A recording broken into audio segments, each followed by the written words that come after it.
MySpace. Blingy. Cartoon doll emporium. Games about George Bush getting a shoe thrown at him. Simpler times.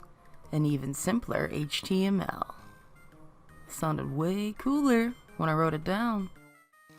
In a time where this was peak humor, this was peak fashion. Put on your Happy Bunny shirts and a pair of jelly stripper heels, because we're diving into the aesthetics of dolls. It's 2005 and you're on Photo Bucket looking at your favorite Inuyasha images when you decide to go into MySpace and peruse some profiles. And there you see it. A glittery JPEG so crusty, it's alluring. A girl in a micro mini and whatever the fuck this is, and you want it. You gotta have it. So you head on over to Google before it knew your social security number, and you find it. Doll makers. Suddenly it's 7 p.m. and you have JPEGs of clothing strewn all over your fucking webpage, and your mama's about to bring out the fly swatter if you don't get out that damn computer! You decide your masterpiece will have to suffice for now, so you quickly copy the code into your fucked up MySpace code. There's just shit everywhere. It was terrible. We didn't know what we were doing. It's off center and it's blocking your blingy text of hot bitch. But you love it. Now back to 2022. I couldn't find the big main website I used to use as a kid, but through Reddit I was able to find some working doll sites, but they didn't really have much substance to them. A lot of them were broken or some of them needed Flash. It was weird. I don't know. So I did end up downloading a browser that was, enabled you to use Flash. But then a lot of the sites I found were still really broken. They wouldn't load. So it's like, okay, this is a job for the Wayback Machine. So I went into the Wayback Machine. And that was good. There were some of them that worked, but didn't let me, drag the clothing. You could, see it, but it wouldn't let me drag it. Didn't know what that was about. Didn't really want to find out because I was just trying to make me some dolls, bitch. I prevailed, though, and I was able to find some pretty good working ones with a good selection of clothing, and I just ran from there. I tried to get a good mix of both the goth style of dolls and the preppy, they were called the preps, style of dolls. The goth fashion was always more of my cup of tea, even as a little 8-year-old child. But, I got a soft spot for the preps as well. So I did both. You're welcome. Do you care? Probably not. That's fine. So on this first one, try to ignore her leg situation. Sometimes people just be like that and it is rude to stare.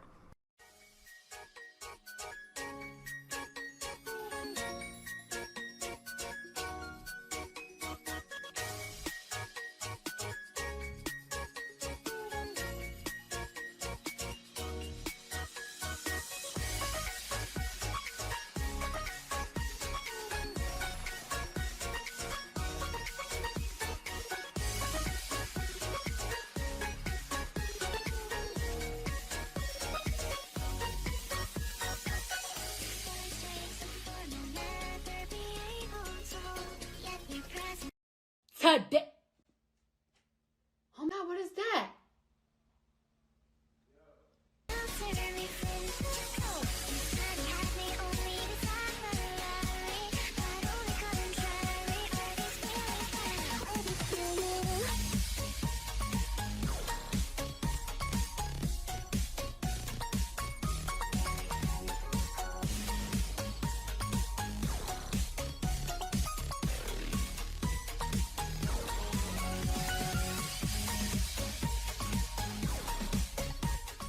I gave her a voodoo doll because early to mid 2000 goths loved them. It was an aesthetic thing, I even got voodoo dolls out of those quarter capsule machines.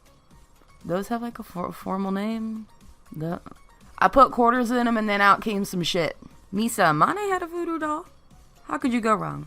I did realize after the fact that the doll does cover up her iconic bitch shirt, so I ended up just putting it on her belt. This is actually my first digital drawing in a while.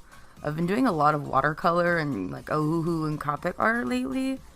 I was hoping to do this series traditionally, but I just don't have the correct lighting setup yet. But as Fergie taught me, big girls don't cry, so I must press on. It's surprising how I almost did exclusively digital art for 10 years. Then I had a hard time switching to traditional. And now that I've been doing traditional for only a few months, it's hard for me to do digital, and I'm like, girl, why's it gotta be so hard? Why's everything gotta be so hard? It was hard not to give these dolls like bold winged eyeliner, because that's just how my drawing style usually is. But in the early 2000s, people were all about just putting the eyeliner on the waterline, and sometimes, if you were really uncoordinated, under the waterline completely missing it, looking weird and terrible and sad. Like you had no friends to tell you that shit looked awful. It was a look. I had a rough time drawing belts. Is this a belt? Is this black licorice? I don't know. Who knows? Not me.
I also had an unnecessarily rough time with translating the Pixel Dollz hair color to soft shading. On the doll, there's primarily way more blue, yet here I am being a purple ass bitch. Purple goes hard though, so I'm not mad.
My final thoughts on this lovely lady is that her pose is jank, her hands are a tragedy, but she's a stunning gal, and I definitely have her in my MySpace top 5. It definitely shows how rusty I am, but things can only get better from here. I hope, or I'm gonna cry against Fergie's wish.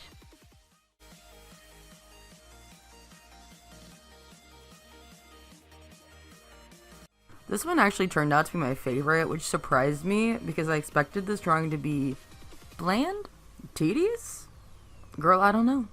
I did not know. But this turned out to actually be kind of a breeze, especially when I was like drawing the pose. Whether or not it's like 100% anatomically correct, it was fun and like it just went smooth for me. And I think it was fun. I also expected to draw her as more of like a pop star type, just because her hair is giving like very Britney vibes. But she ended up being just like a cute, everyday girl next door fashionista type. The only thing I truly do not like in this picture is the fucking sick, nasty rendition of the iconic pink Motorola Razr. Your girl sucks shit at drawing phones. But that's okay. We're here to learn together and grow together. Your art doesn't really need to be perfect to share it, and I think that's something a lot of people struggle with accepting. We're all out here learning, the pros are still learning, we're all learning, it's great. I guess I ended up just saying fuck it to not giving her winged eyeliner because this bitch is fully about to take off right now in the face. The pants on the original doll are confusing. Are they glittered?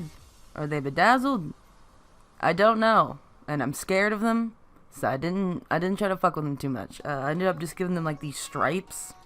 Which, I mean, I've seen them before. I'm gonna try my best to find like a picture of these like striped jeans that got like just like a lighter blue stripe on it. I don't know. I'll find it, and if I don't find it, that's okay. Hi. Editing me chiming in. Kind of reminded me, I guess, of the fucking pants that the weird backup dancers were wearing in the Lizzie McGuire movie. Hey now, this is what dreams are made. Hey. They're not full on, like, striped, but, like, you know, it'll work. I don't care. I made it. It's fine, okay? Please don't make fun of me in the comments, please. Thank you. That's okay. Mandela pants. Whether or not these stripes existed doesn't matter. It's okay. It's rude to question pants, so please don't question her pants. You're gonna make her feel bad about herself, and we're all about self-esteem in my channel. I absolutely had to give her a belly button ring because belly button rings were like the thing. The only thing that could have made it any better was if I made it a Playboy bunny ring, or even like those stupid Playboy bunny tanning stickers. My sister used those, and I was like, okay. But now I'm like, you know what? That's kind of iconic as much as the Playboy brand sucks. We're not going to get into that, okay? Anyway, she's super cute, and I want to kiss her. And I want to Bluetooth her 30 seconds of my favorite song.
This outfit perfectly embodies the girlfriend by Avril Lavigne, MySpace, anime goth ass bitches, and I love it.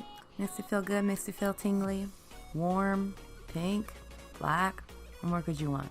I did, however, have trouble in two areas here: the hair and the body.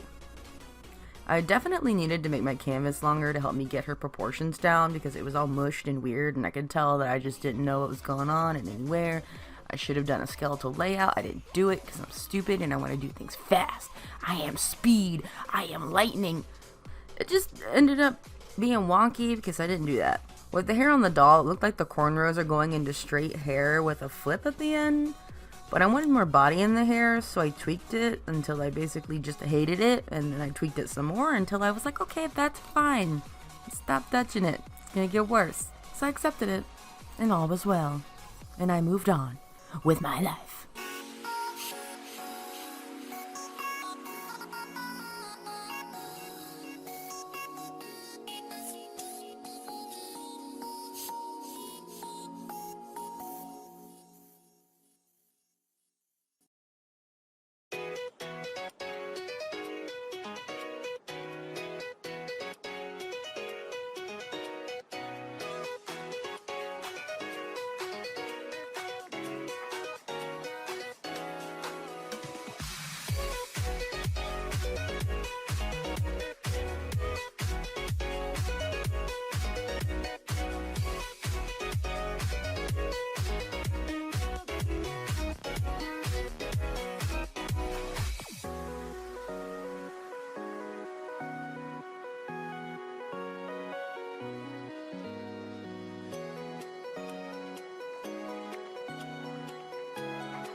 I tried to give her like lots of like glossy highlights because the early 2000s were about glitter and gloss.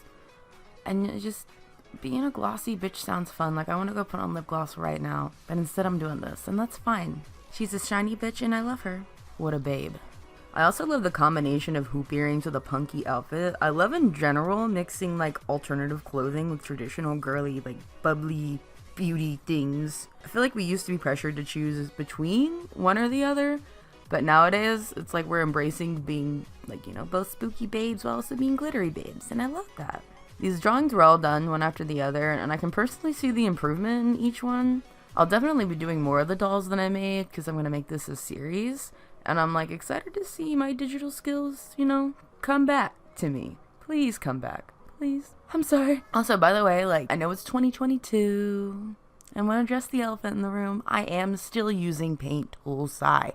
I know there's like Procreate and all that and everything. Everybody's like, oh, look at my cool brushes and shit. You know what? I bet I would be making better art with it. But I'm old and I have a hard time changing, okay? I'm attached to it. I understand it. I don't want to learn a whole new interface. I had to learn like PowerPoint in like second grade. You think I want to like learn a whole new program at the age of 26? I don't want to do that. That's nasty. Stop. Anyway, what were your favorite dress-up sites as a kid? I feel like they're just not the same anymore. Ew. So I'm curious what your favorites are. Thank you so much for watching and toughing it out with me today, and I hope you have a spooky evening.